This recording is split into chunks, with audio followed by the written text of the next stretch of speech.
দুর্গাপূজার অতিবৃষ্টির কারণে সাময়িক বন্ধ থাকা তিস্তা রিভার রাফটিং আবার চালু হয়েছে। পাহাড়ের আবহাওয়া ধীরে ধীরে স্বাভাবিক হওয়ায় বছরের অ্যাডভেঞ্চার পর্যটন ফের নতুন প্রাণ ফিরে পাচ্ছে।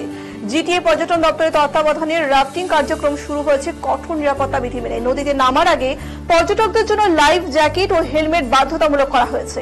এছাড়াও অভিজ্ঞ গাইডরা পর্যটকদের সঙ্গে থাকবেন এবং কার্যক্রম চলাকালীন অতিরিক্ত সতর্কতা অবলম্বন নিশ্চিত করবেন।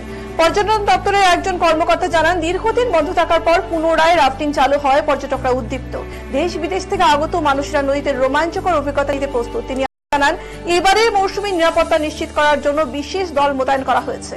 দার্জিলিং ও কালিম্পং এর পর্যটন চর্চার অন্যতম আকর্ষণ হলো তিস্তা রিভার রাফটিং। প্রতি বছর হাজার হাজার পর্যটক এখানে রোমাঞ্চ উপভোগ করতে আসে। দুর্গাপূজার পর থেকে পাহাড়ি এলাকায় পর্যটকের আগমন বৃদ্ধি পেয়েছে, আর রাফটিং পুনরায় চালু হয় সেই উচ্ছ্বাস আরো বাড়ছে।